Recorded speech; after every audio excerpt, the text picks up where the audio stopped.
many of you probably know Watsonville Wetlands Watch well. I see a lot of your familiar names in here.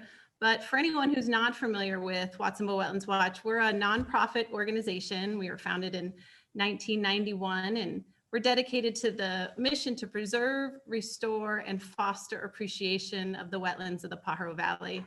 This valley is home to one of the largest remaining wetlands in the state of California. Most of our work happens out of the building that I'm in right now, which is the Fitz Wetlands Educational Resource Center. We're located at the top of Pajaro Valley High School, and our programs across restoration and education programs, we reach over 4,000 students and families and community members in the Pajaro Valley. And we restore and preserve land across 1,000 acres in this valley. So thanks for tuning in. If you haven't met us before, you can of course check us out on our website. And it's my pleasure to introduce a longtime friend, Joe Burnett, speaking to us this evening on the California Condor Recovery Program. Joe is a senior wildlife biologist and Condor Recovery Program Manager from Ventana Wildlife Society. Joe started his adventures with Ventana back in 1996, working on the bald eagle recovery program. And as many of you may know, they were removed from the endangered species list in 2007. Super exciting. And since solving that problem, he has played an instrumental role in bringing back the majestic California condor species from the brink of extinction, and is arguably one of the coolest and probably at times hardest jobs in the world. But please join me in welcoming Joe Burnett to the Watsonville Wetlands Watch community. Take it away. Thank you, Emily. Yeah, Emily and I go way back. She used to work at Ventana Wildlife Society, and yeah, it's very exciting to be here. I think we're birds of a feather in a way. These nonprofits, Ventana Wildlife Society and Watsonville Wetlands Watch. I think we have different missions, but similar in that we're trying to preserve the beauty of nature and keep those natural places out there and the natural things in them thriving, and educating people along the way, especially the youth, which are the future. So, Emily, can I start sharing my screen, or is it shared? Okay. You are not shared yet, but you are welcome to share. Awesome. I'm gonna do it. Everyone see that first slide? Yep. Yeah, that's a great view right there. Condor Comeback, I never, in my youth, I never thought I would end up doing the job I do. So I do feel really privileged to be doing what I'm doing. And the Condor Comeback is literally a comeback story. When I got involved, the condors had been basically almost wiped out. They went down to 27 left in the world in 1987 when they decided to pull them all back in and start captive breeding the birds to save the species. They captive bred them, at LA Zoo, San Diego Zoo initially, and they've expanded that big time. But yeah, those early efforts are what kind of, when I came into the program and when Ventana got started, they were just hitting the point where they boosted the population in captivity. They had enough birds to start releasing back into the wild. And so that's when Ventana's role came in. Our previous experience releasing bald eagles was very appealing to Fish and Wildlife Service. And they knew we had the skills to potentially do this with the condor. But the problem with the condor is no one had ever done it before.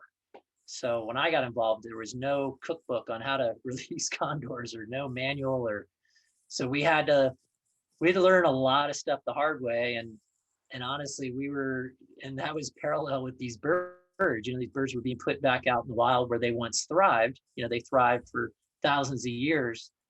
And of course, we were targeting areas in California where most recently thrived. And our area in Central California was one of the targeted areas, as well as Southern California, which was the last stronghold for the species. And since then, we've expanded. There have been more release sites established, one in Arizona, and there's one about to be established up in Northern California, and also a release site in Baja, Mexico. So the whole idea is to get these birds back to where they once thrived. And again, there's a whole team effort involved. So Ventana's role is really, we get the birds that come from captivity and we bring them out into the wild, into these specialized release pens and prepare them for life in the wild. And I'm going to go through tonight on my talk. I'm going to try to cover as much as I can. There's a lot about condors. And I kind of want to keep it to the core of, what is a condor? I'd like to go over that, answer some of the frequently asked questions, and then get into where we're at now, kind of where have we come to, and where's the recovery of the species. We had some big hurdles we had to overcome this year, 2020. Obviously, COVID threw everyone for a loop, and then we also had some other things happen on top of it, which I'll talk about it. Some of the most challenging obstacles we've ever faced in the whole recovery. And so, yeah, that was an interesting 2020 was definitely an interesting year. Definitely pushed everyone to the limit. Why is my screen not going? Hang on a second, I'm trying to get my slide to go. Okay. But yeah, Ventana Wildlife Society, just to real quickly, you can go visit our website, but we're a combination of, we got our start working with bald eagles there on the right, and that transition to condors. And then paralleling all of that, we have our natural science day camps and youth outdoor education, basically in our education and outreach. And that's probably, represents half our organization. Is our outreach with youth. We run summer camps, and actually that's when I first met Emily, who kindly introduced me tonight. Emily was part of our education program, and we've had a lot of folks come through and be instructors, and yeah, it's a really rewarding. So that's where I love about our organization. We're not only doing the hands-on reintroduction and bringing back species, but we're also focusing on the future and the youth, and getting them to invest and become as invested in wildlife as we all are, and in the nature. Just some milestones for Ventana, on the condor front. We began releasing condors in 1997. So you're back to what I was saying, 1987, they brought all the birds in from the wild. So by this point, in 1997, the captive breeding effort had really started to get fine-tuned, and they were starting to produce more and more birds. So we would get batches of release birds from 5 to 6 condors at a time, and we would release those. So that was about the number, there weren't that many. So that's about as many as we would get per year, 5, sometimes as many as 7. And then to even boost the effort further in Central California, Pinnacles National Park joined the effort back in 2007, 2003. They were still Pinnacles National Monument and have since transitioned to a national park.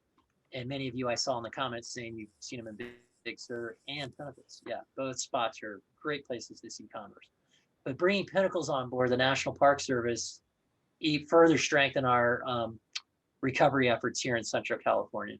And that was a big boost because we were focused on the coast, they were focused inland, and both groups were releasing birds simultaneously. So that actually helped speed up recovery a little bit. Our main 2 release areas that we operate on the Big Sur coast, Central coast, are Big Sur and San Simeon.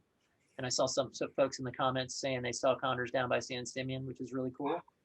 That's our newest release site. And we just released, we had a live streaming condor release this year, which was really cool, something we've never done. And we released 9 condors from that site. So that was pretty exciting. Just some little other milestones. This was pretty cool. Not shortly after we started releasing, these birds started feeding on their own. And it's pretty cool. I have some photos I'll show here in a bit, but condors feeding on the coast is pretty dramatic. And yeah, they basically picked up, you almost felt like they were picking up where they left off historically. They just kind of, condors are wired to live a certain way, and they just fell right back into the old habits. And then further along that point, they started nesting in 2006, which is, again, nesting is how they're going to sustain themselves and reproduce on their own, and basically help sustain the flock themselves. And that's really the ultimate goal, is getting birds to survive to breeding age and to keep breeding and supporting the population. So those are some of the big milestones we've hit. But before I get too far ahead, I just want to kind of go over some of the more frequently asked questions we get about condors. You know, the biggest, no pun intended, the biggest one we get is how big is the most popular one we get is how big is a condor? And I think this is what makes condors so memorable when you see one, is when you see that 9 to 10 foot wingspan come flying over wherever you're standing, if it's on the Big Sur coast or up in Pinnacles on the Rocks, and you hear the whoosh of wind come over, and you literally feel that wingspan, almost like an airplane, you know, moving the air, and you realize it's an animal, and it just blows you away. Condors are, you know, their scientific name, Gymnogyps californianus. They're related to New World vultures. And by that, I mean, they're related to Andean condors in South America, who are actually, they don't interbreed. California condors, they're separated geographically, but they are related. And Andean condors are actually slightly bigger than Californians. Just, we're talking, you know, inches on the wingspan, and just maybe a pound or more on size. And then our good old buddies, turkey vultures, which I know you guys see, they're popular in wetland areas big time, and serve an important role like all vultures, are also close cousins of the condor. So African vultures are called Old World, and they actually descend genetically from a raptor line, more from an eagle hawk line. And condors and New World vultures come from, the closest genetic relatives are actually storks. So it's really interesting that they evolved to look similar, not have feathers on their heads and look like vultures, but they actually come from different genetic lines. So pretty fascinating stuff. Here's a little size comparison, just to give you an idea. You know, if you've seen a bald eagle and a turkey vulture and you haven't seen a condor, this gives you some scale of how big they really are. I mean, they make a bald eagle look small, which is just daunting when you think about it. It really is a lot to take in visually when you see a condor for the first time.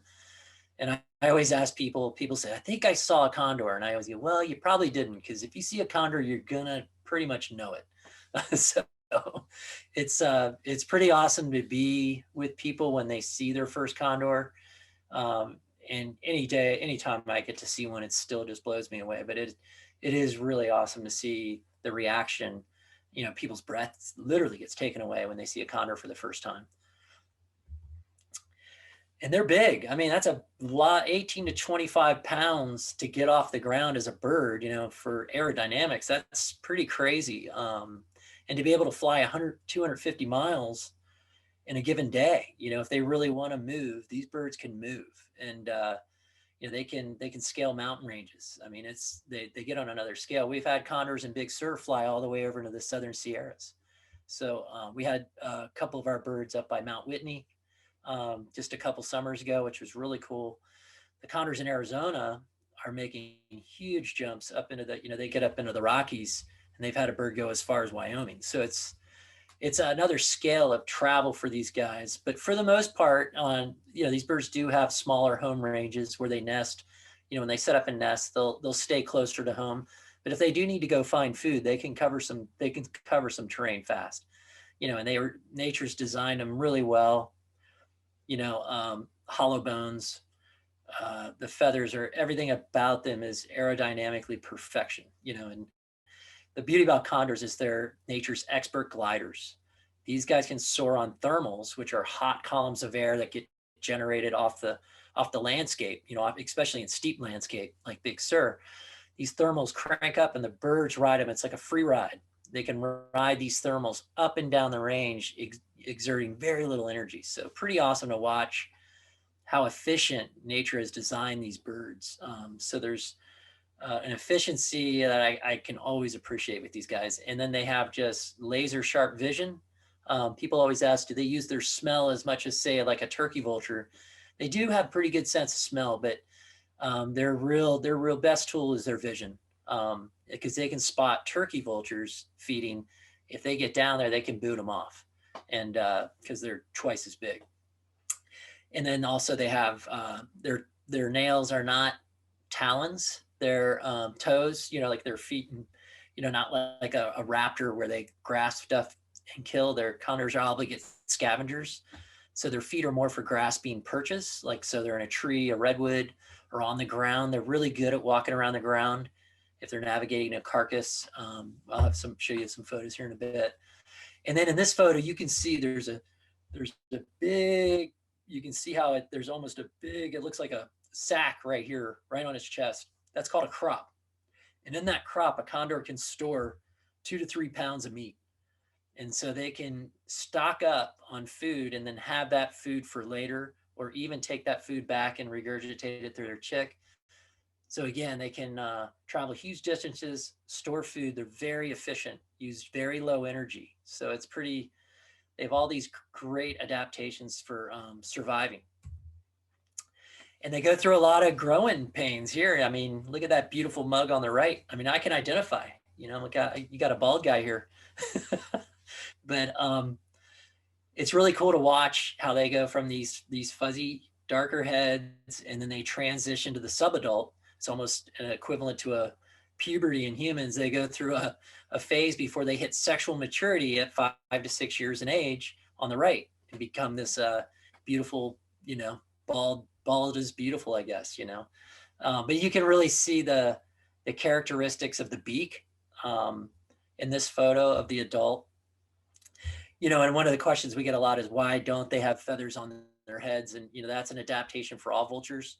If you're sticking your head into carcasses to get rotten meat, you're probably going to want to have to be able to clean off that rotten meat real easy. So having a bald head is an easy adaptation for these guys to help clean up. But yeah, this photo on the right, you can see the darker feathers in front of the eyes. We think those are to, oops, sorry about that. We think those darker feathers in front of the eyes are to help reduce glare when they're flying, if they're, you know, using their vision to find food. So pretty cool stuff. And then again, that beak, as a biologist, when we occasionally have to handle these condors to replace transmitters, that's the business end of the bird. That's the part we watch out for, because they can rip through hide, you know, an inch thick with those beaks, and they keep them razor sharp. So we're not so much worried about the feet, you know, like you would with a raptor and their talons. We worry about with condors, the beak, and their necks are incredibly strong. So it takes 2 to 3 of us to wrangle a condor when we have to do that. And it's always a wild ride. How long do they live? This is one of the coolest parts when I started working with condor. I'd never realized how long they lived. In captivity, Andean condors have lived, I think it was at the Bronx Zoo, they lived into their 80s. So we know in the wild that probably with the environmental pressures of living in the wild, they probably wouldn't live to quite 80. We think condors, California condors, it's safe to say 50 to 60 years in the wild, which is, that's a long time for a bird, you know. Bald eagles are not even half that. So it's a really cool, I think for us, it indicates that if you're that long lived, you can't really handle a lot of mortality. You know, if you're that long lived, you got to be very successful. So yeah, that's been, you know, I'll come back to that later, why that's important. And this is another question we get: why do they wear wing tags? You know, as part of our effort, we need to identify the individuals. You know, we have, every time a condor is released, we want to track that individual by their number. They're given, when they're born, they're given a stud book number. And then we have a wing color system, and the last 2 digits coincide with their stud book number. And that way we can track individual survival or individuals who go on the nest. And then the transmitters are really key in us finding them. Condors, again, travel, you know, even a young condor learn, you know, once they learn how to fly, they can cover distances over really rough terrain very quickly. Distances that would take us, even with a car to drive around, would take, you know, a couple days. So we really rely on the radio transmitters, and some of the birds were able to put GPS transmitters on. And again, this is a way to follow the radio transmitters are really useful. If a bird does happen to die or get sick, we can find it. The radio transmitter allows us to track it down, and we can do a welfare check on that bird. We can also track movements and locate nests. The GPS have revolutionized how we track wildlife, not only condors, but they're doing it with great white sharks, they're doing it with whales, they're doing it with a lot of different species. And it's really broadened our understanding of where these important areas are and how far really they do travel. It was thought condors only traveled 150 miles in a day, but with GPS transmitters, that number's increased to about 250. So we know they can go, the data is really, really cool, especially as a biologist. And we have a cool site that we've developed because we have so many condors now that if you do see a condor out in the wild, if you're at Pinnacles or Big Sur, or even Arizona and Grand Canyon, you see that bird's tag color and you see the last two numbers on the wing tag, you can look it up on condorspotter.com and it will help you figure out which bird you're seeing, and then link to a website that gives you a bio about that bird and where it was born, how long it's been in the wild, who released it. Really cool stuff. So again, this is a way to get to know these individuals. When you have, for myself working with these birds, there's birds still alive that we released back in 1997, that I released when they were pretty young birds, they're not even a year old. And now these birds are coming up on 25 years old. So it's really interesting to see that it's almost half my life that I've spent with some of these birds and that they're still surviving, and they should survive even longer. So you can't help but get attached to these individuals. So this is a way for, if you do see them in the wild, to figure out who they are, and you can, each year you come back, you'll probably see some of the same birds. So it's really cool. I talked about the releases. Before we release any condor, these radio tags are put on in these wing tags, and this is a great shot of a bird going out. We also recapture the birds periodically to replace transmitters. And we also take blood tests for different research we have going on, looking into kind of the different issues condors face out in the wild. And I'll touch on those in a little bit. But I love this photo of a bird getting released.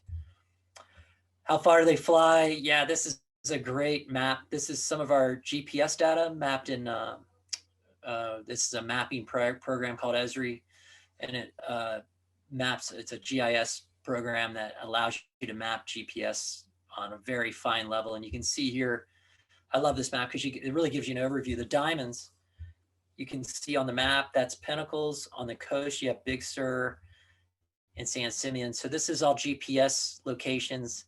It's kind of a heat map. So where it's the darkest orange is where the most activity happens. So you make sense around the release sites, you have the highest activity. But what I want everyone to look at are these little flights, these little bands that run up. And as you look, for those of you from this area, Central California, and those of you who are not, these little bands that are going up are individual flights. And this bird, say this flight up here almost went up to Livermore, which is just slightly north of San Jose. That's a good jaunt from Pinnacles or even Big Sur. And then the biggest flights, which I was talking about earlier, take the birds down to Southern California, where they meet up with the flock in Southern California being managed by Fish and Wildlife Service. So there's also a release site down in this neck of the woods. And it's interesting to see our flock mix with that flock. And for the most part, the flocks, they do mix, but they tend to go back to their respective areas, which is interesting. But they definitely, they do intermingle, but not as much as we thought. And that could be related to setting up nest sites and territories. You're kind of vested in the area where you kind of grew up. Yeah, well-adapted scavengers. I love this photo. Sharp beaks, great vision. And, you know, I think one of the coolest things is look at that eyeball. I mean, look at that blood red eye. I think it's just really amazing. And they have serrated tongues. You can see the detail here. And that's an important tool for these guys. So when they go into a carcass, they use that tongue as a tool, and it basically can get in under the skin and scrape out. And then the straw shape, there's a scoop shape to the end of their tongue, and they can actually use it like a straw to slurp up liquid. It's pretty gruesome, but it's a really amazing adaptation to see the serrated, which allows them to tear meat off from underneath the skin and down off a bone. And again, the bald heads that I was talking about earlier that are really key if you don't want to be carrying around bacteria on your head, you can wipe it off easy. And what are these guys eating? Anything from dead whales, which, you know, a full-size gray whale, to as small as a ground squirrel. So condors are very opportunistic when they eat. You know, I think people assume because they're so big, they would only eat big things. Yeah, they do, but they also will not pass up, say, a ground squirrel that's inland. You know, that maybe got that was left behind by a raptor that killed it. So there's the most common on the Big Sur coast are these whales and sea lions. And this is a famous shot we took. So we started releasing in 97. They found their first carcass in 1999. It was a dead sea lion on the Big Sur coast. And then in 2006, they found their first whale, and it was a large one. It was this gray whale beached in a really remote area, Big Sur, and it fed the bird for 5 months. It fed the flock at that time for 5 months. It was a food source that they regularly visited, almost like a restaurant that they would stop and come and grab a bite. So this was one of the most incredible, and this was really significant for any of you history buffs out there. When Lewis and Clark first came out and they hit the Columbia River and they started getting closer to the coast in Oregon, they came across this very large bird. They called it the beautiful buzzard of the Columbia. And we have come to find out that they had actually identified California condors. And their first visual of these birds, when they basically reached the ocean, finally in Oregon, one of the first sights they saw when they got there were condors feeding on a dead gray whale. And so that was 1804, 1805. So that was the last time that condors had been seen feeding on a dead whale. So almost 200 years had lapsed. And, you know, I think a lot of people ask what had happened to the condor. Why did they get down to 27 birds? I think there were a lot of different causes over time, but I think a big one was displacement of territory, displacement of their food, and just they were basically poisoned and shot almost out of existence, like a lot of species were during that period. So unfortunately, you know, the marine mammal, you know, the fur trade and the whaling, everything was very intense. So a lot of the food sources for condors were literally ripped out from under them. And then condors would congregate in big groups at carcasses, and they would sometimes poison bait these carcasses trying to get rid of other species, say grizzly bears, and condors were the indirect recipients of a lot of poisons. And so condors are very social. It's one of the more amazing parts about condors is they have a very strict hierarchy, they have a lot of social bonds with each other. And so we see a really cool social aspect to these birds that probably backfired when they were going to feed, which, you know, there's protection in numbers, and condors would do that. They do that. They feed in numbers and watch out for each other. Yeah, and condor behavior is, I could talk for hours, you know, the last 25 years working with these birds. I'm still learning, but we haven't scratched the surface. These birds are highly intelligent, highly social. You know, watching their breeding rituals is, you know, amazing. It's like watching primates. And what I find fascinating about condors is their hierarchy is very similar to primates. It's very similar to wolves. There's a pecking order, and yeah, they establish these lifelong bonds, not necessarily with their mate, but with other birds, and they stick with those. They stay, you know, these bonds last forever. So it's kind of cool to see not only pairs bond up, but some of these males and females that had friends, like birds they'd bonded with growing up, they still hold those bonds with them. And then again, the pair bonds are amazing. You can see this is a male displaying. This is a photo by Tim Huntington. He's one of our awesome volunteers. And you can look at his photography at webnectar.com. And he took this photo, and it really captures the display that males do. They're trying to coax the female into breeding. So they do these elaborate dances, and sometimes they'll do them right on the coastline, right near areas where tourists go, you know, and people see this this whole thing unfold, and it's pretty wild. But I think it goes to show, you can see people ask me, what color is a condor's head? And I challenge anybody to tell me the color of a condor's head here. I mean, the neck patch is pink. The other part of the neck is purple blue.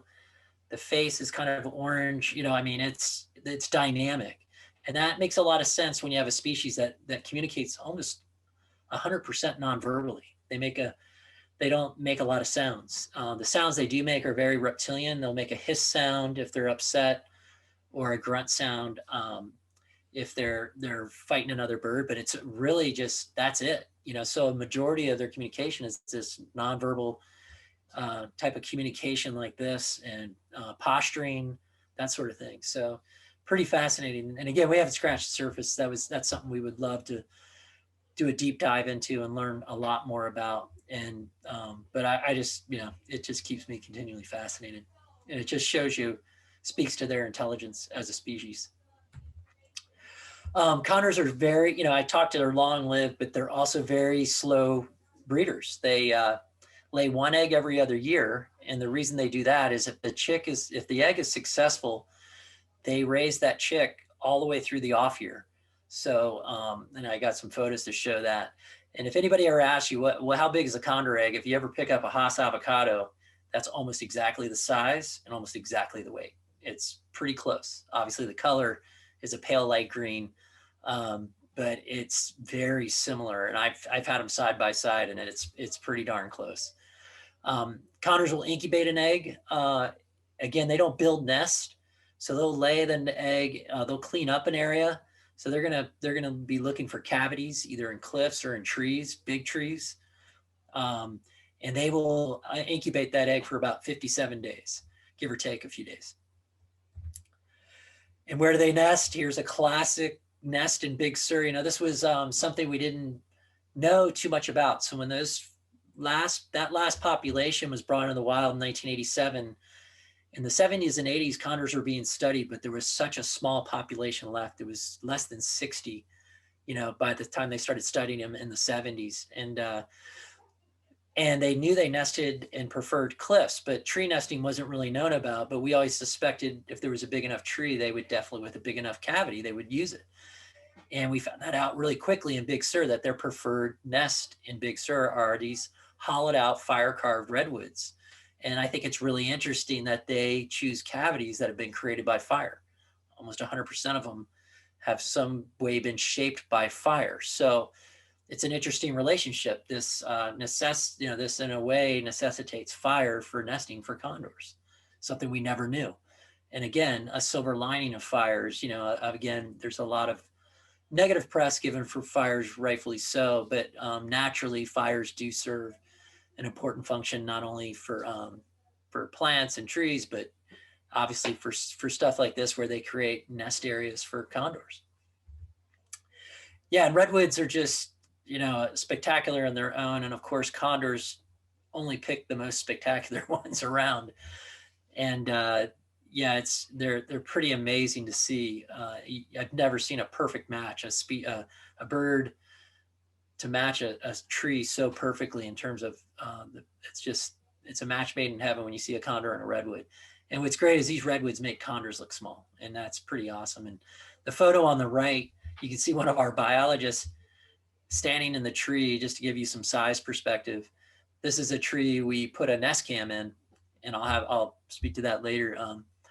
And you can just get a little size perspective there on the right. How long are they in the nest? Yeah, so chicks are, after they hatch about 57 days, 60 days, the chicks will be in the nest for the next 6 months. And it's a long time for a bird to be in a nest, you know, if you look across all bird species. And then once they leave the nest, they spend the next year with mom and dad learning the ropes in the wild. They spend that first month after they leave the nest learning how to fly. And then once they learn how to fly, they basically get introduced into condor society, into the flock, into the population by mom and dad. Sounds familiar, huh? It's kind of interesting. So mom and dad are there every step of the way to make sure the chicks transition and to meet new birds is as smooth as possible. And again, that's a good investment in your young. At 30 days old, a condor's about the size of I guess the best comparison would be a chicken, about 4 pounds. So you can literally watch these guys grow. The nest cams we've had going, we had one going last year, and literally you can watch these chicks grow. You check in every day and you can't believe it. At 4 months old, they're almost full grown, but not quite. They don't have all their feathers, but they're now at about 16 pounds. So they're gaining about 4 pounds every month. And by about 4 months, they're almost full weight. And then the next couple months, they finish growing in their feathers. And then they do what we call fledge. They take their first flight out of the nest and take that first leap to freedom. And again, mom and dad are close by, keeping an eye on them. But the first flights are always funny for us to watch. We always expect a crash landing or two. And, a big flying bird like that, they are definitely clumsy when they first learn, but man, do they learn quick. And again, that's probably another adaptation. But they follow mom and dad's lead the whole way. So it's really awesome to watch how attentive condor parents are to their chicks. It's pretty amazing. And this is how pretty they look once all their feathers are grown in and they've fledged from the wild and they're out flying around. So this is a pretty beautiful shot. Another shot by Tim Huntington of a bird. And this is a bird that we haven't tagged yet. So it's a completely wild bird. Eventually we will try to get this bird and get a tag on it so we can track its survival in the wild and where it goes. It's really important data, especially moving towards the day when we don't have transmitters on them. And I always tell people as a biologist, that's the day I look most forward to, is the day I can see the condors without any transmitters, because if that's the day that happens is the day we've been successful and that these birds are surviving on their own and they're self-sustaining, which is really at the end of the day, the end all goal. But, it's taken a little longer for condors. Just for me, I think it's you have such a long-lived species. We have birds that are just hitting 25 years old. That seems like a long time, but when you have birds that live 50 to 60 years in the wild, maybe longer, you can see that we're just starting to build this flock population and actually get it back to what it was, where they have that full structure, age structure, social structure, that whole thing. So it's a process. So how many birds are there in the world? I get this question a lot, and this is a table put out by Fish and Wildlife Service every year. This one just came out. So the population, world total, 504 condors in the world. So remember, 1987, there were only 27 left. So we've come a long way. Of those 504, 329 are in the wild, and you can see the breakdown here. In Arizona, you have 103, and the Arizona flock, by the way, they've expanded up into Utah and are now nesting up in Utah near Zion. So pretty awesome to see that. So you have 103 in Arizona, Utah. You have we're at 93 here in Central California. Southern California, again, 93. Baja's at 40. And then again, in wild fledged in 2020, this is the most exciting number. We had 10 birds fledge on their own, produced by the flock themselves. And that's really where we want to get towards.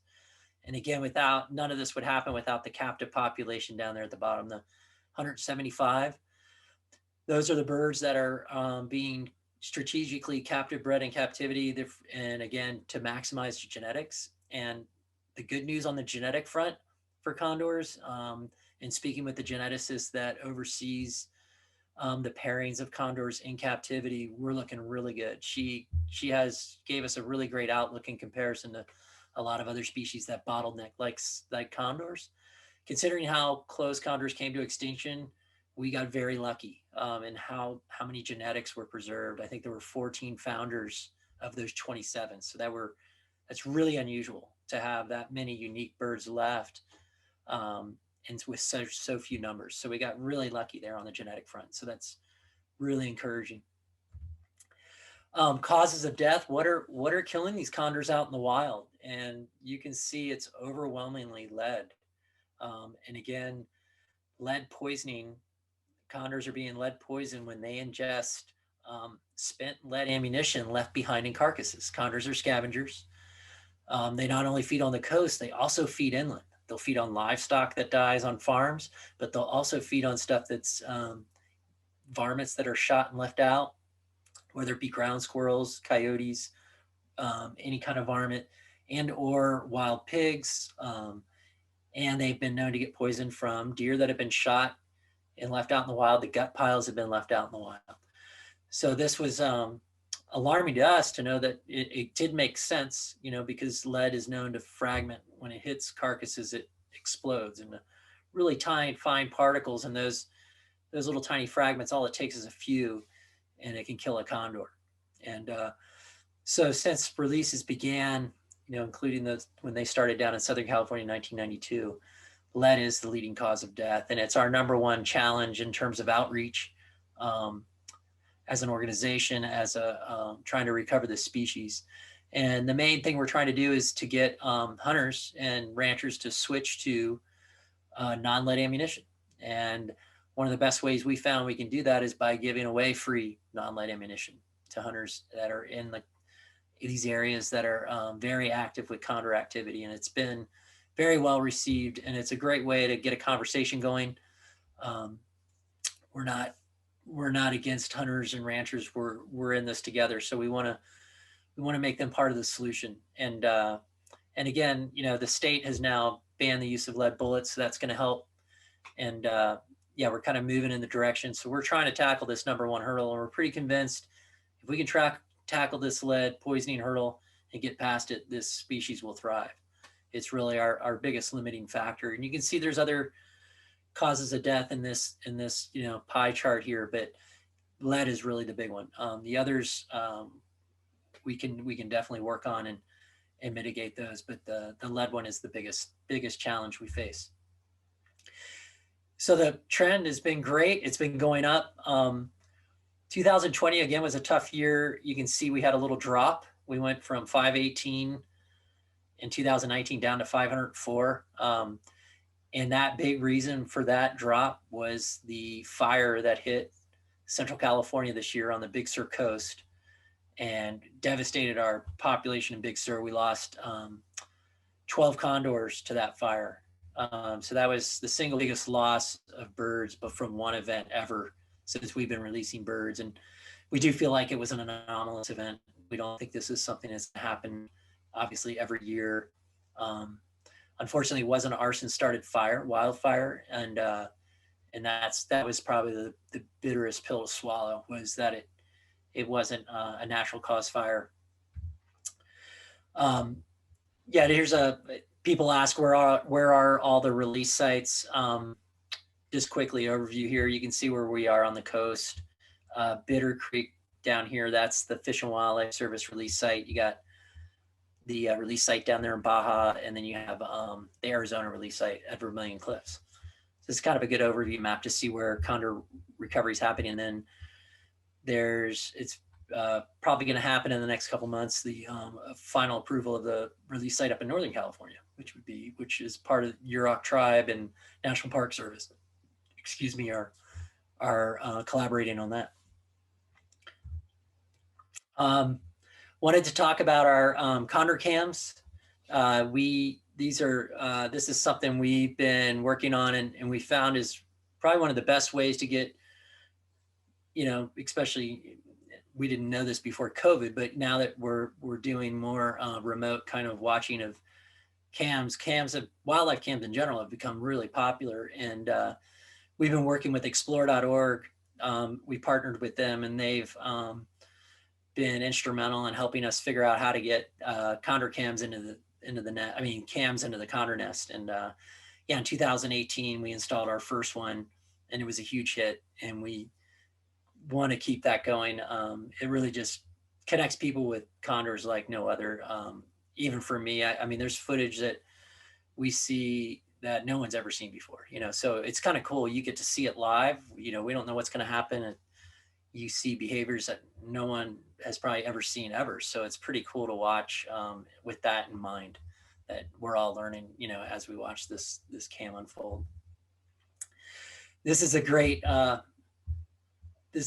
clip that was captured on one of our cams, and I love it because it's the largest bird in North America encountering the smallest bird in North America. And I don't know, Emily, if this is going to work, but sometimes the videos glitch a little bit, but hopefully you guys can see this. Watch what comes in. We can see it. That's awesome.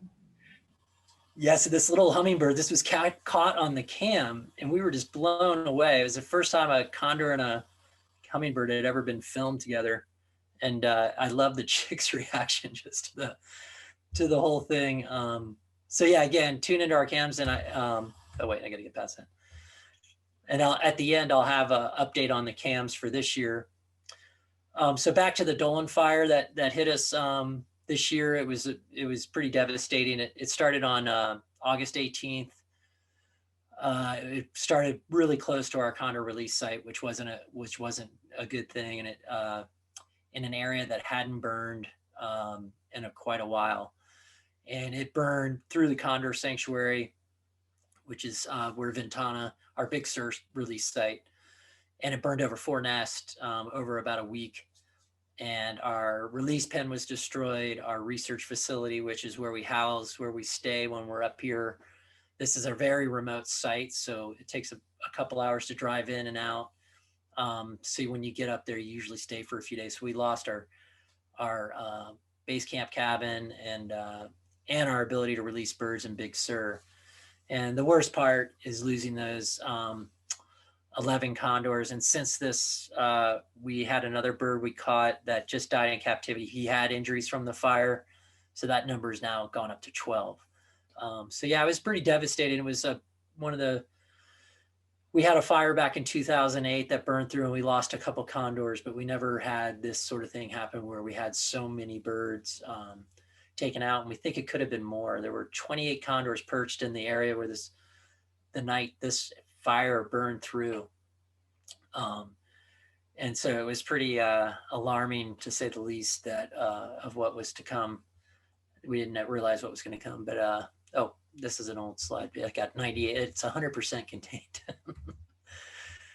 Yeah, so this is the pen. This is a photo of our pen. So we have a cam at our release site, live streaming condor cam, and it was pretty wild. I never thought I'd see the day where the cam would actually capture the fire. A lot of the photos I'm showing you were captured by the cam, and the cam caught the moment our release pen burned. Thank God there were no birds inside the release pen at the time, but still it showed the moment that you can see off to the right here. You can see the release pen structure going up in flames. And just over to the canyon to the left of this photo is where all those birds were perched, and some of, 12 of which ended up dying. So that was unfortunate. And we kind of had a feeling, I definitely had a bad feeling in my stomach when this fire started ripping through, and the fact that it was burning through at night. So condors roost at night. People ask why didn't they fly away? Condors, are not they're not nocturnal. They're out and about during the day, so they're going to hold tight and try to ride it out. And unfortunately, the fire behavior in this fire was extreme, so they didn't stand a chance. But that was a big setback. And this is a shot from the camera just to give you an idea how hot it burned. Those are redwood trees, just to give you an idea how intense this fire was. To witness it on the cam, and the cam functioned right up until the fire burned right underneath it, and then it finally went out. And here, the 12 condors perished. In total, 128,000 acres. The amazing part is we had 4 chicks burned over, and at that time we had a Nico, was a chick that was in a redwood nest that we had a cam in. And we were blown away because this tree just got scorched. This is the base of the tree. So when we went to check on this chick, we thought for sure the chick had perished in the fire. And we watched the chick in the cam right up until the cam burned or lost connection. We didn't know what happened. And we just assumed. And when we finally were able to get back in here a couple of weeks after the fire had passed through and it was safe enough to hike back up in there, we got up there and we're just amazed to see a Nico survive. And I think there was strategy here, I was talking earlier about these redwoods and why they're so important in nesting. We never thought about that redwoods actually survive most of these fires. They get really burned, but they survive, and that bark they have offers protection. And so this redwood tree that has been, this cavity they used has been formed by fire, actually ended up protecting this chick to the point of survival. So another interesting learning experience, it was harsh to lose so many birds, but it was nice to see that, some of these chicks were able to survive. And to add to the drama, so Aniko survives, but his dad perished in the fire. Kingpin, his mother, Redwood Queen, survived. And so Redwood Queen had been left to raise Aniko by herself. And again, the first few weeks after the fire, we weren't able to immediately confirm which birds had died. We never actually were able to recover them, but they never showed up. And we kind of knew birds that eventually, stopped showing up. We knew that it probably perished in the fire. And so this was Redwood Queen by herself raising her chick, which is tough for condor.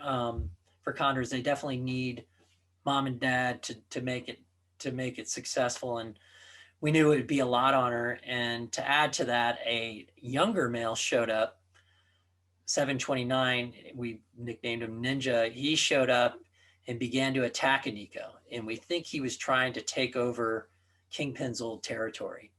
And unfortunately, in the process, 190 Redwood Queen came in to help Aniko. And in the process, all three were battling inside the nest cavity, and all three came flying out. And so that was Aniko's first flight ever, which wasn't a good one. And she crash landed to the ground, and we immediately noticed she was injured. And so she was sitting on this area below the nest, and we knew she wasn't going to be able to get back to the nest. She had enough of a leg issue going on that we had to kick into evacuation mode. And we contacted LA Zoo, who's equipped and ready to take young birds like this and help, potentially have to treat them. And we wanted to get Aniko out of there before this rogue male came back to kind of claim that territory. And it was quite the process. It was a whole crew effort, and again, we're in these remote backcountry areas, hiking in a lot of equipment, and then you have to hike out a bird. So it was quite the adventure. And big kudos to my field crew. This is Darren and Darren Gross. And then we also have Evan McGreeth and Stephanie Herrera and Kara Fadden. They all chipped in and made this happen. You can see here, Evan's got the kennel on his back, and we had to hike that bird all the way out, but it worked. We safely got Aniko out. We got her down to LA Zoo, and the good news is treatment went well, and she's recovering good. She's in with a group of birds that are slotted for release. So her leg injury ended up just being a superficial injury. It wasn't serious, and she recovered on her own. And we hope to release her in San Simeon in 2021. So, the fire was devastating, but there were these little miracles that came out of it, like Aniko. And we also evacuated another chick that was her nest was about to get burned over, nicknamed her Eva, short for evacuation. And she also is with Aniko at LA Zoo, and Pinnacles assisted us with that rescue. So 2020 was quite the wild ride. The last part there, we never saw something like this coming, especially after such a crazy year with COVID. So it was a big time test for the crew, big time test for the flock. But like with anything, I love this photo because it just shows you, after the fire and everything goes out, life comes back. You got to rebuild. You got to pick up and dust off. And that's what we're doing. We're just rebuilding the hope and the flock. And, we've had a really successful fundraising effort to rebuild our facilities, to rebuild the Big Sur site. The flock is already bouncing back. This year, we've already recorded 6 new nest sites. So we got knocked down, but, we're bouncing back, and you know, the flock is, I can just speak for condors. They're incredibly resilient. They are definitely one of the toughest birds I've ever worked with. In comparison to other species I've worked with, condors are bar none the toughest birds around. And yeah, you can knock them down, but they'll get back up. So again, I think the fire was definitely something unexpected, but at the same time, we know it's going to rebound and come back. And the birds are showing it. This is 550 of Pinnacle's female. She's on an egg right now with a Big Sur male, 652. And they're in a redwood, one of the 6 pairs that are nesting right now. This is another bird that's nesting. So it's really cool to see these birds really stepping it up and getting back in gear. So we have a bright outlook, you know, despite the fire. We have a wild population that is thriving for the most part, you know, outside of the lead issue, which we're making headway with. Birds are, we know they have plenty of nesting. There's plenty of food out there for them. We know if we get past some of these obstacles like lead, these birds are gonna thrive. And we know lead is the leading cause of death, but we have a lot of momentum with the statewide ban. And then we also have a lot of momentum with giving away the free loud and lead ammo. We're getting a lot of great feedback from the ranchers and hunters. And, you know, it's great to have that conversation and talk about just finding a way to resolve these issues. We also had the big rain in January, so it never stops at Big Sur. one disaster after the other. We had but you know, I think, to me, that represents Big Sur. I mean, Big Sur looks so dramatic and so amazing because of fires, because of slides. You know, for us humans, I think they're a setback, but for Big Sur, it's kind of what made Big Sur Big Sur. So for me, I just become in that mode of, you know, Big Sur is going to do what it does, and it's why it looks the way it does. And this slide is a classic example, the one that happened at the end of January. We got a monumental rain. You know, atmospheric river hit Big Sur, and yeah, it's just get out of the way because the rain's coming down. And this was a canyon that was burned. This is a canyon just down from our release site, and this is what Mother Nature does. She'll clean it out. But yeah, it looks like they're going to be able to fast track and rebuild this. It's obviously going to take a while, but I think they're putting a lot of effort into fixing it. And, you know, operationally for us doing our condor work, it is a little bit of a hurdle we have to face, but fortunately we can still get up to our release site and do the work we need to do. It's just makes it tricky for getting up and down Big Sur up on Highway 1. And this is the most exciting news. Redwood Queen has repaired. You know, she lost Kingpin in the fire, and she is repaired with a bird which has she couldn't have picked, personally for me, one of the coolest birds in the flock. She picked a bird we named Phoenix, number 477. And the reason we named him Phoenix is because he himself as a chick survived a fire in 2008. His redwood tree was burned over and we thought he had perished. And we found out later, we went to visit his nest and he had survived. And now he's a mature condor, and he has repaired, not 729, didn't win the territory. So that was good to see him not get rewarded for taking out a Nico. And 477 is now nesting, and they are on an egg. And this is live streaming. So if you tune in tomorrow, you can, the cam takes a little while to fire up in the morning because it's depending on solar energy. So when the sun gets up high enough in the sky and hits the solar panels, it'll fire up the cam. And right now they're in incubation mode. It's not the most exciting time to watch. You know, when the chick hatches, it gets really exciting. But again, back to the condors and their resiliency and just the hope we have for them. I mean, this just speaks volumes, like how condors bounce back. You know, for Redwood Queen to repair and to pick the bird she did was just blew us all away. I mean, we could not believe it. I couldn't pick a better bird. So yeah, the birds are, you know, they get knocked down, but they keep going. And this is one of the cool stories storylines for this year that we're all pretty excited about. And again, you can learn more about Redwood Queen and all the condors at our website. We have bios on every bird, and it's like a soap opera, the drama that goes on. I mean, just the story I told you with Redwood Queen, and there's so many of these different type of stories going on. And if you dig into their bios and start watching, you'll get sucked in just like everyone else. But yeah, I just again, I feel really lucky to have been able to work with these birds for so long and see these different personalities develop and get to see the flock grow and also get to see the flock overcome some major setbacks like they did this year.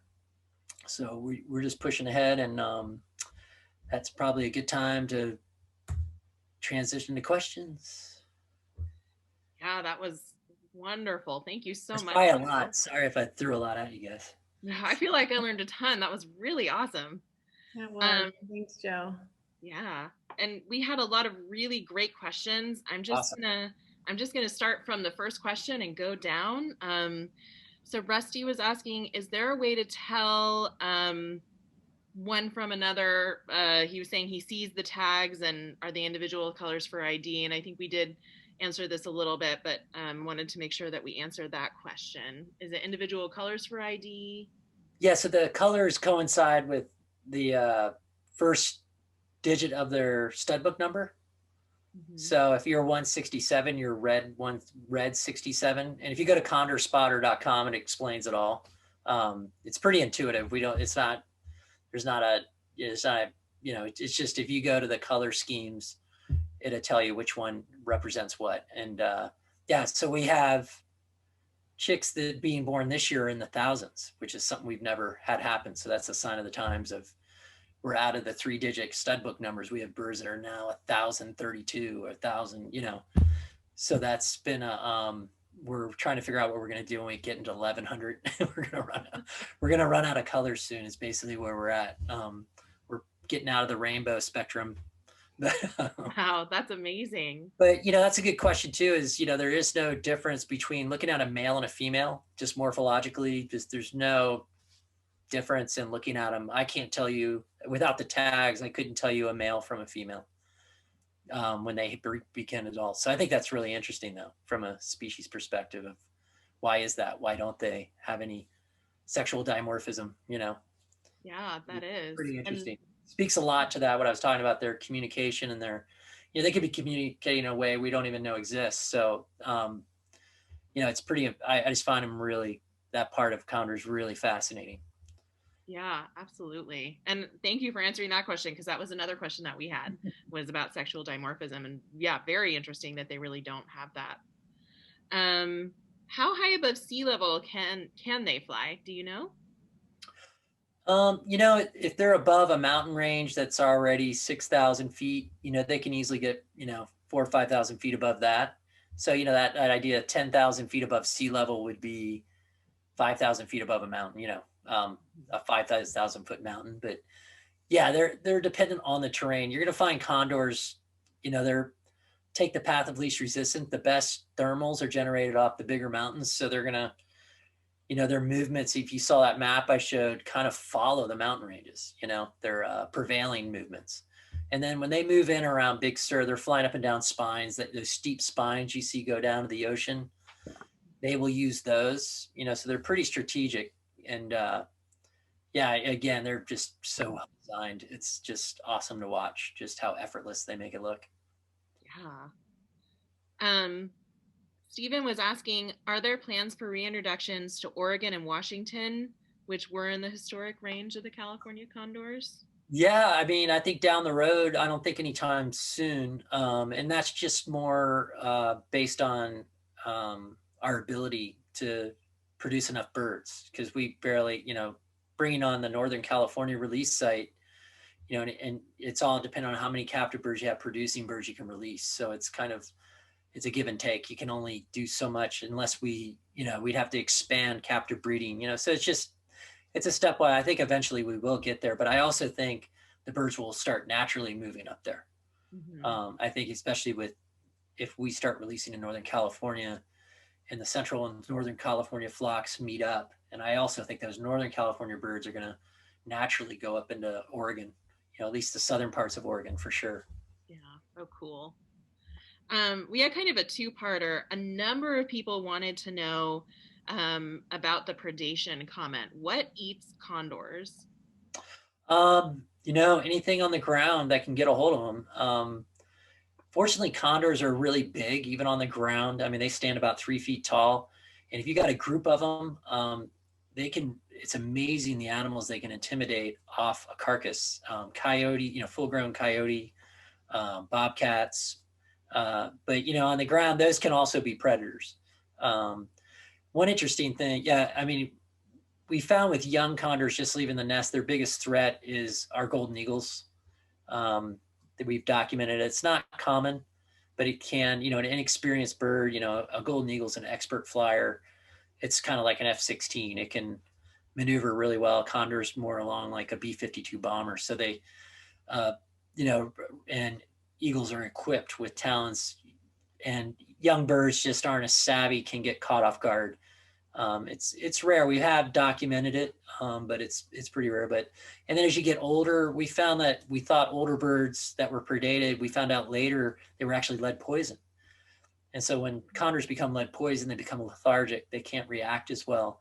And, a coyote might just walk up and eat them, so it's just, we found this stuff out later. We thought, oh God, it was weird. That bird was super experienced. Why did he get taken out by a coyote? So back to the lead poisoning topic, that was something we've been learning along as we go, that some of these birds we thought were predations actually weren't. Wow, that's interesting. Yeah, lead has a huge impact. Yeah, not only might not kill a bird, but it can actually lead to weakening them to become more vulnerable to other stuff. So it's a bad news. Lead poisoning is just, to watch a condor, it's a slow, painful death. It's not a quick death. And what's sad is even when we catch them in time, we think we've caught them in time, and the veterinarians can't do anything for us because their bodies have been so depleted by the lead poisoning that they just can't physically come back. So it's they just try to keep them in a spot where they just suffer the least. And yeah, it's a bad way. It's something we need to really, really get past. It's no one likes to see any animal suffer, and it's definitely not something I would wish upon my worst enemy. It's bad news. Oh, that's awful. We had a question from Rusty again. Do they eat carrion only? Are they?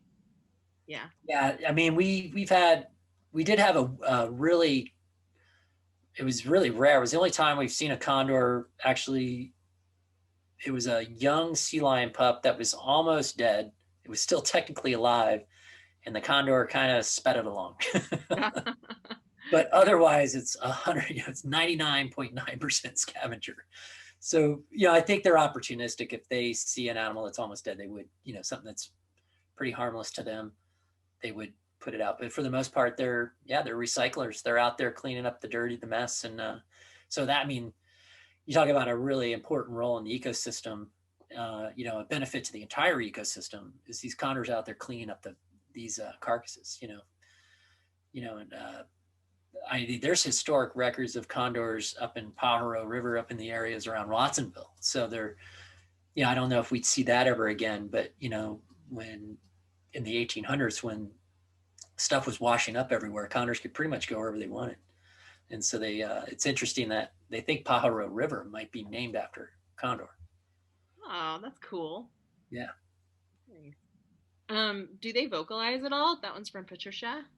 No, they don't they don't possess vocal cords. They have, they hiss. The sounds, the best way I describe it is reptilian. It's like a snake or a lizard. It's even a condor's skin, if you look at their feet really close, they have these platy scales, very lizard-like.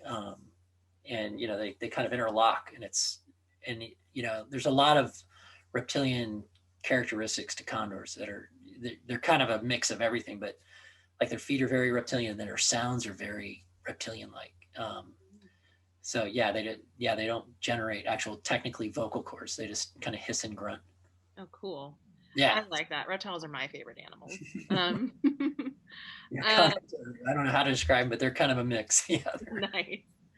Um, were they ever hunted? Have they been hunted historically by humans for food that you know of? No, we don't believe so. We know we know Native Americans had a very, condors were very high in their, basically in Native American, what do you call it, spirituality, or condors were always very revered. So, and we know there's stories of them following hunting parties around, and whatever's left behind they would eat. So we think historically with humans, thousands of years ago, they coexisted and benefited probably from, we were such successful hunters, probably benefited from whatever we didn't eat. And then more recently, it's the other flip side around.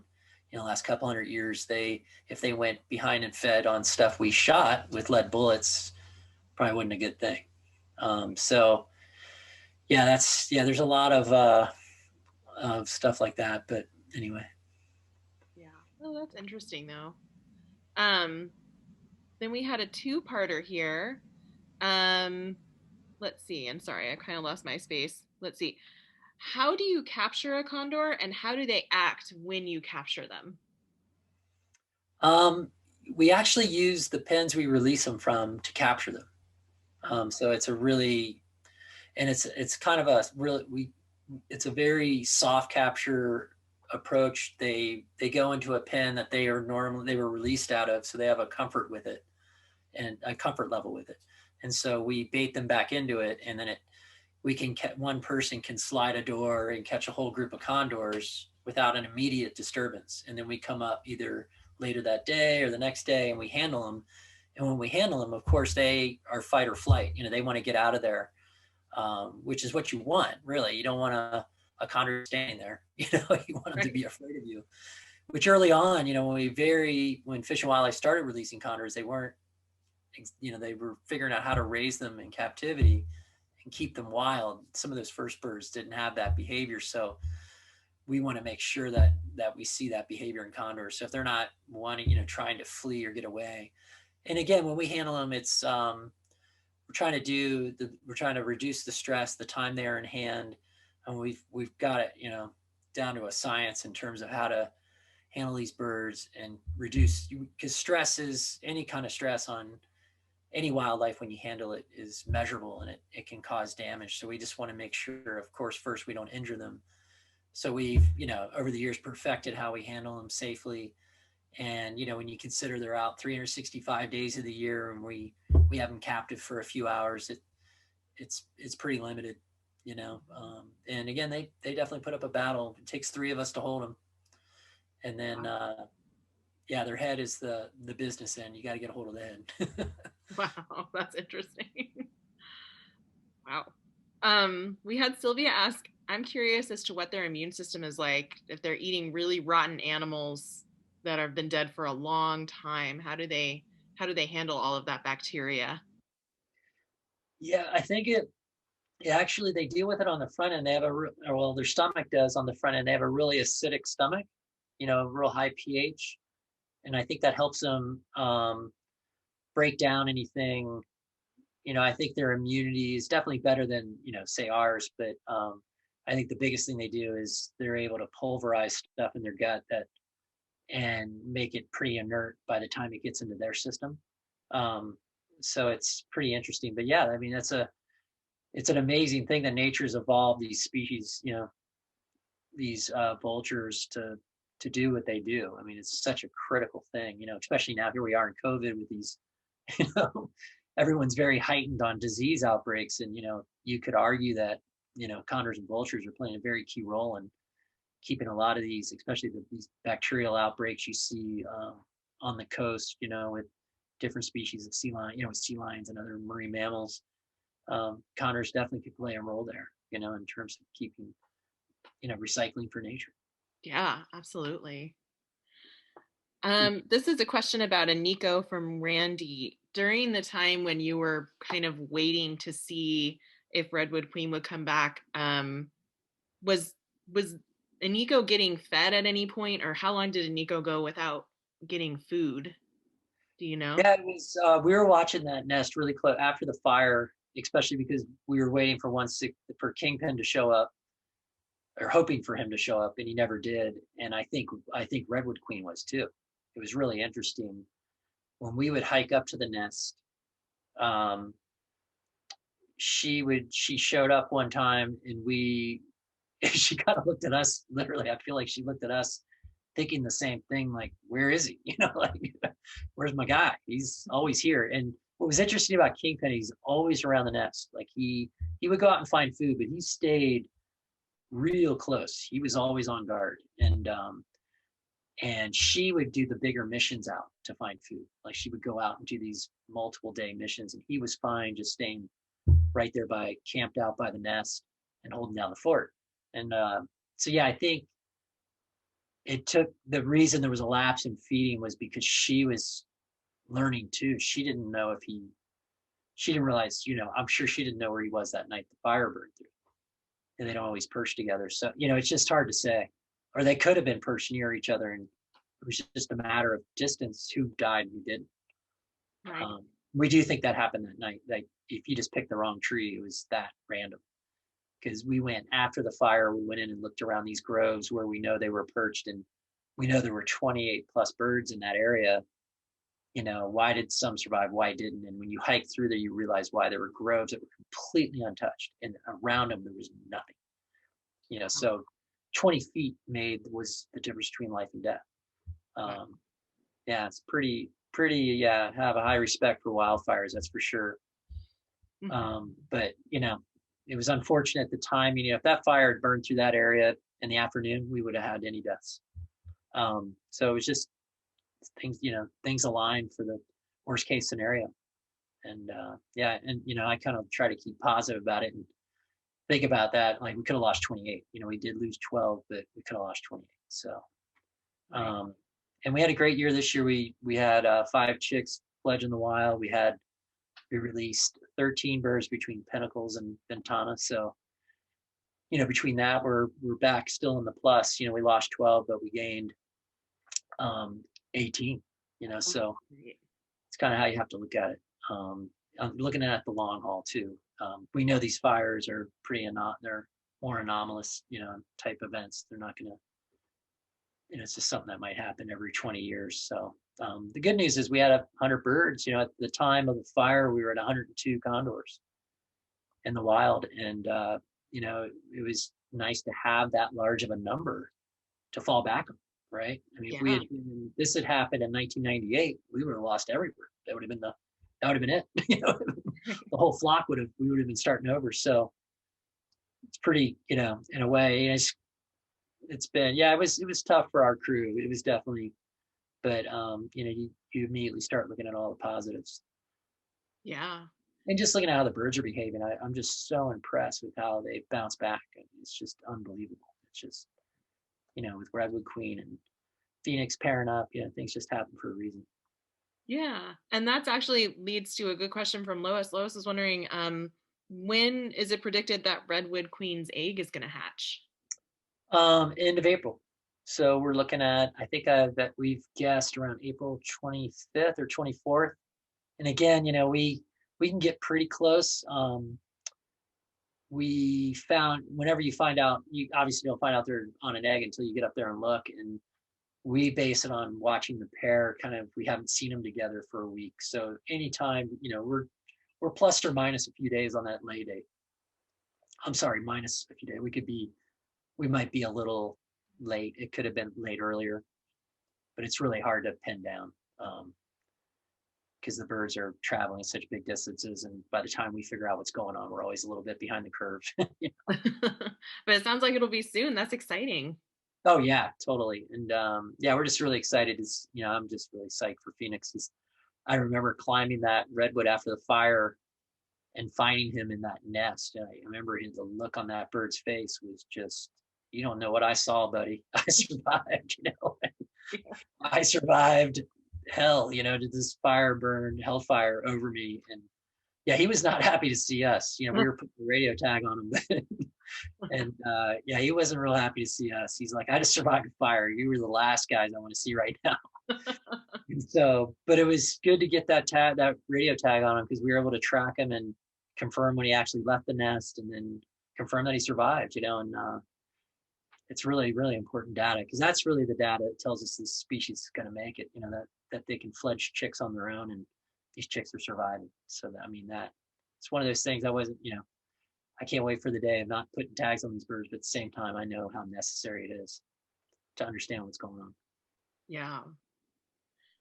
This one was from Sylvia. How difficult is it for a condor to take flight when they're feeding just on flat ground, not on a cliff or an incline, just flat on the ground? How difficult is that flight or launch? Yeah, well, condors will avoid that scenario if they can.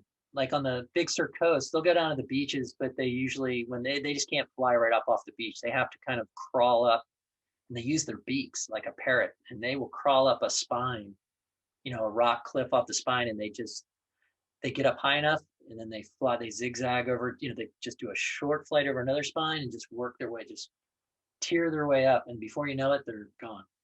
So Cool. That's why the classic cartoon of a condor sitting waiting for something to die.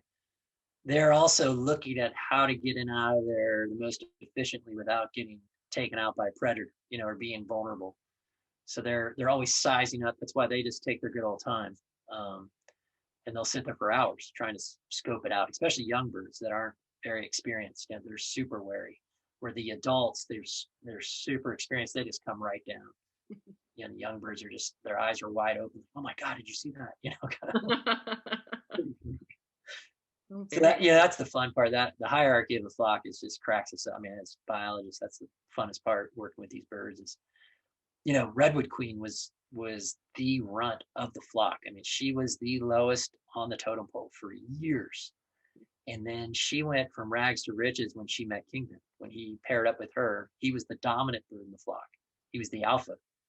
And she paired up with him, and it was a Cinderella story. She went from getting beat up by every bird to suddenly she walked up to the carcass and the seas parted. Wow.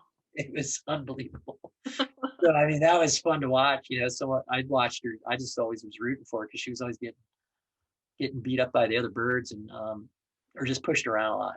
And, just to see what a difference that made, and you couldn't help but think, you're like, that's pretty familiar. I'm kind of familiar with that. It's like something you don't identify with birds. You're like, it's something I identify with the Sopranos or something. It's like, Wow. And this leads perfectly into our next question from Carol. How many per flock on average for condors? How many what? How many condors per flock usually? Or is there a number? Yeah, so right now it's about 90 to 100. Arizona has is she talking within groups, like little social groups? Probably so. Yeah, so I mean, the birds hang out in these, especially the younger birds have these little gangs they hang out in. Probably, it's usually less, it's probably 5 to 6 birds that will kind of pal around when they're younger. And then as they get older, they pair up, and then they tend to get more business-like, they're raising chicks now, and they don't coop around as much. And it's pretty funny. But in terms of flocks, like the Central California flock is right around 90 right now. Southern California is right around 90, and Arizona's at 90. And that's just not necessarily by design, but just we're all on parallel kind of efforts, and just so in Arizona, the leading cause of death as well is lead poisoning. It's for all these flocks around California and Arizona. So yeah, that actually leads to a question that I had wanted to ask. I lived in Arizona for a while and did a little bit of volunteering with the condor folks there. Mm-hmm. And I know that they really, if they tried to do a full-on lead ban like California did, it would just go so badly. So they have a lot of different ways from California. I know that they're doing their work, and I was just wondering, has there been a proven kind of, yes, this is really the way that we're removing lead from the system? Has that been kind of shown yet? No, I mean, they've gone the voluntary approach, which was successful, but you have to keep it up. And California took a different direction with regulating the use of lead ammo. And, there's arguments on both sides, but at the end of the day, you need full compliance. You need you need compliance by, anybody out there on the landscape. If you have one hunter in the right spot using lead ammo and 99 of the others aren't, Murphy's Law, the condors will go find the one that was using the lead, right? Right. So that's all it takes. A condor that's supposed to live 50 years, it just picks that one carcass, that wrong carcass to feed on, and that's it. So that's been the toughest part to swallow as a biologist. It's just that randomness of it. We have found, obviously there's not a lot of hunting pressure on the coast, and we have found it's clear. That's the data that we do have very, very strong and clear. There's no argument there that birds that stay on the coast live longer. Interesting. We have data to back that up. So it's not exactly rocket science, but it's, if you're out in these open areas, the San Benito County, a lot of where there's these vast ranches, and those are the areas we're trying to work with hunters and ranchers and trying to switch. But it's just I think there's just been a lot of misinformation too. I think there was myths going around that we were trying to ban hunting and stop ball shooting, and it was I think that's been useful in that conversation we have with these guys to go, hey, no, we're, as long as you're working within fishing game rules, obviously we're fine with it, but just please switch over to non-lead ammunition, and it's like anything, it's switching from something they've used for maybe their whole life, using lead bullets, and they've heard a few bad stories about non-lead bullets, it's just kind of, but there's a lot of good data on there for non-lead, thankfully, and there's a lot more calibers now. We have a lot more availability. It is slightly more expensive, but those numbers are coming down, thankfully. But we've had a real tough time during COVID for, obviously manufacturing slowed down. Just finding non-lead bullets, finding any bullets right now is almost, finding any ammunition is really tough. Right. So that part's been tough for, because we definitely want to keep the free non-lead ammo. So yeah, we started our free non-lead ammo program in 2012, and we've given out over $250,000 in free ammo. Wow. Yeah, so Southern and Central California. So yeah, we want to keep that rolling. But again, right now it's just an availability issue. We just can't get it as much as we want to. Right. And that leads us to a good question from Sylvia. How do hunters know where they can get the free ammo from? How is that advertised? On our website. You just go to our ventanaws.org, and Mike Stake is our non-lead outreach coordinator. It's just right there. I navigate to it, but yeah, it's just right on the. It's really easy to find on our website. Awesome, nice, thank you. Yeah. And then Inger asked a question: is there a free non-lead ammunition program in Arizona, such as the one that you all are providing? Arizona Fish and Game has a coupon program, I believe. I just don't know the status of it. So don't quote me on that. And again, with COVID, I don't know what's been going on. But they can check with the Peregrine Fund, and either the Peregrine Fund or Arizona Fish and Game websites are really helpful. And even the Grand Canyon National Park might even have links to it. But yeah, that's one that's dependent on funding and that sort of thing. So I don't know for sure, but I know they have had coupon programs in the past with Cabela's or some of the big Bass Pro, that type of thing. Yeah. Awesome. Well, we have some questions that I'm just getting to in the chat now. So let me just look at this really quick. You also, Joe, got a lot of compliments, very well-deserved compliments. Let's see. Is there a concern about microplastics with condors? And if there is, are you partnering with Fish and Wildlife, Pinnacles, birding groups to work on that issue? Yeah, so that's a volunteer activity you can help Ventana with. Obviously ocean plastics, what's washing up on the beaches. There's a lot of groups that are focusing on that, but we have, I think Southern California's had the biggest issue with, we call it micro trash, and getting back to nest sites. And, what's happening is parents are out looking for natural forms of calcium, and they've documented this with other vulture species, and they're looking for calcium for their chicks in themselves, and they go out and they would naturally go out looking for abalone shells, seashells, natural sources of calcium. Bones are the biggest one, old, bones from a carcass.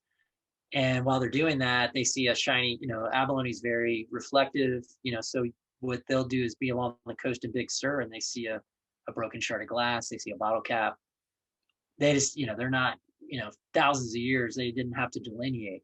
All the trash was fine, there was no real trash really. So it's just a case of mistaken identity. It's just these items fit the bill, and they take them. And unfortunately, if they get enough of those pieces of trash into a chick, at a certain age, they can impact the chick, and the chick will die. We've documented one case in Big Sur, again, comparative to something like lead poisoning, micro trash is not anywhere close to the threat that lead poisoning is, but it's still a major concern. And what we do along the coast, and it's a great way it's a great volunteer day, because you not only go out and volunteer and help not only clean it up for condors, but for Big Sur in general, clean up the area, but you get to see the condors, so you're with us. And it's once we get past COVID, we can't wait to get those volunteer work crews going down the coast again. But it's been really helpful. I just like it all around. I think it's just good to get as much of that stuff out of the environment as we can, whether it's for condors or just the natural world. Because we all know plastics are definitely a big issue right now on this planet. Yeah. And again, that leads perfectly into another question from Rusty, which is, he's saying, do you take volunteers? And it's clear that you do. If folks were interested in volunteering with you all, where would they go to get more information? Yeah, so you go to our website, but you go to our education page, and you can sign up to be on a waiting list or alert list. And once we get past cleared through COVID, then we'll start calling folks and we'll start organizing cleanups and setting a date. And if you're on that list, you'll get an email or get contacted. Awesome. And then we also had a question. Thank you, Carol, for waiting so long to get this one answered. How do you train them to survive in the wild, the condors? How do you make sure that they're going to be okay out there? Yeah, that's the toughest part. There's not a whole lot you can do besides just preparing them in terms of, the toughest part we do is preparing them without them ever knowing we're helping prepare them. Because you don't want them to be associated with humans in any kind of, like feeding or any kind of that. So we try to mimic what, especially with release birds, what mom and dad would have provided them.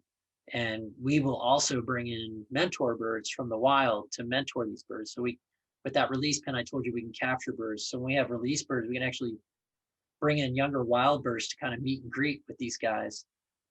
And again, that social aspect of when you release a bird is probably more important than anything. If these birds are not socially adapted to condor society, that's a curse. I mean, if you're not adapted, you're not going to make it, period. And you could be the best, you could be incredible at feeding, everything else, but if you're not socially if you don't socially click, you're not going to make it out there. So that's our main focus, and we do that with bringing in these mentor birds, so they can basically develop these bonds with birds, and then when they get released, they at least have some birds they know. And yeah, it's just building up confidence with these guys. And again, the more we can do without intervening, the best. And that's been the trick. And just taking our time. I mean, with condors, we always joke in the field, you're on condor time.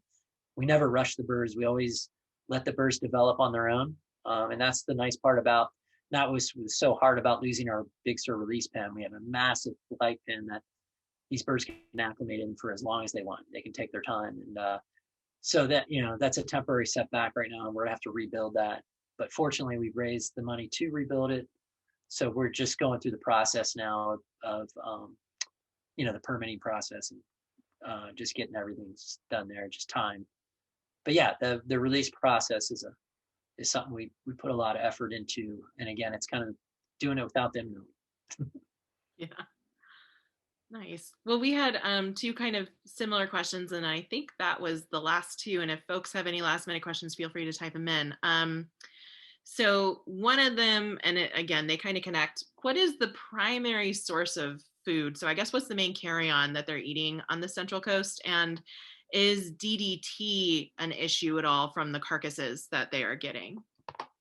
Yeah, the number one favorite carcass, I think if whales washed up more often, which I'm glad they don't, but if they did, they would probably feed on those more often. But the number one carcass is the most plentiful pinniped, California sea lions.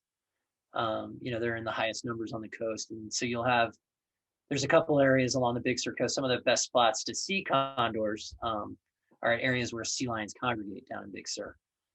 There's one we send folks to once we get our condor tours going again, is where we take folks. And so sea lions, amazingly, are still carrying DDT that was dumped off the Channel Islands 40 plus years ago. So it's still in the marine ecosystem down there. In the sediment, it still gets kicked up it's still in the food web. And if you're at apex animal like the sea lion in the food web, contaminants biomagnify as you go up every layer in the food web. So if you're up here like a sea lion, you're going to have a lot more than, say, an invertebrate that's, being fed on by fish. So we found that condors, early on, we had some females that were feeding heavily on sea lions, and their shells, when they laid eggs, their eggshells were thin, and a couple of them crushed. And it was alarming, obviously, because we knew about the DDE eggshell thinning effect. And we started doing research, a research project, and we still are ongoing, keeping an eye on it. But fortunately, we noticed over time, as the birds started naturally dispersing and weren't so much focused on the coast, and then there's also data supporting that DDE in sea lions is going down, that was that the currents of eggshell thinning has gone way down. And so it's definitely still on our radar big time, but fortunately, like I would say the last 10 years, eggshell, anything related to eggshell thinning has not been an issue. And so again, we're keeping a close eye on stuff like that, but I think the most encouraging news is that there's no new DDT being dumped like it was historically, and that DDT will eventually disperse.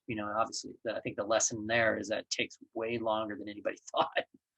Who would have thought that DDT dump way back then would impact condors now? So just goes to show, I think that's a bigger lesson for the planet of just got to be careful what dumping in we're putting in, whether it's plastics or oil or any of these things can come back and bite.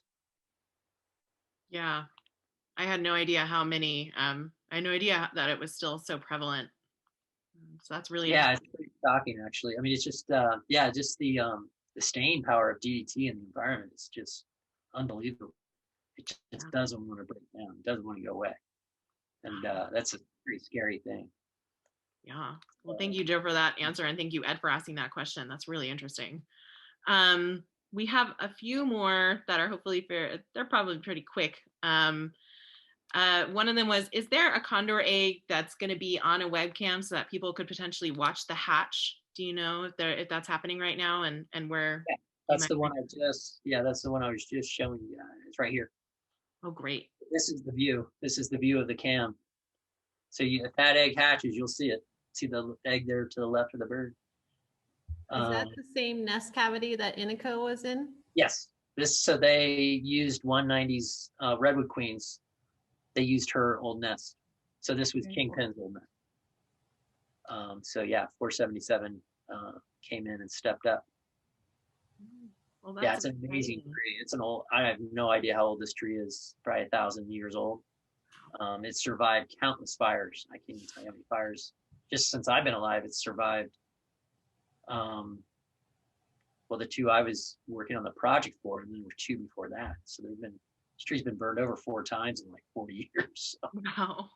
Pretty amazing, and it's just redwoods. They're fire resistant. They're just built for it. Pretty amazing. Yeah, just a robust bird with a robust tree. It's a nice little marriage. Yeah. And Serafina, thank you for asking that question. And as Emily just said, that egg is going to be hatching, they believe, toward the end of April. That's when to keep your eye on it closely. Go to our website, you can get the link, and explore.org is also streaming this, our partner with the cams. Awesome. We have just one more. Has PG&E continued to participate with you all in preventing the deaths of condors with transformers, electrocutions? Are you still working pretty closely with them? Yes. Yeah, they're really active. They have a whole bird protection department that has been really proactive, and trying to stay in front of it. We did a power line risk assessment analysis with them to look at areas where we might have future problems. And yeah, they've been incredibly proactive and supportive. And they undergrounded a line that was near our release site, it was almost a 3-mile stretch of power line they actually put underground because of the threat it presented to condors. So that was pretty unprecedented for a big utility to do that. So yeah, I think that was a really, yeah, we were really psyched that they helped on that front. Yeah. Well, thank you all. Thank you, Joe. First off, again, thank you so much for doing this. I learned a huge amount. I know a lot of people are saying that they did as well. This has been absolutely wonderful having you with us tonight. And thank you all so much for coming. We next month are going to be having another talk. Information's going to be coming soon once we get figured out what day is best for our speaker. We're having a native plant sale coming up in April as well. So keep your eyes open for that one. And the talk is going to be to do with native plants. And it should be really wonderful as well. And I'm blown away. Thank you so much, Joe, for doing this tonight, and thank you all so much for coming. And unless there are any very last second questions, I think we'll end it here. I know there have been a lot of questions about recordings. I am recording this, and we're going to do a little bit of editing on it and get it up on our YouTube page. So we will definitely make sure that folks can see this again, because this has been really, really interesting and valuable. Thank you, and thank you for all the work you do. Thank you, everyone.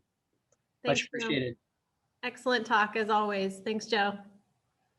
Thank you, everybody. And with that, I think we'll say thank you all so much, and have a wonderful evening.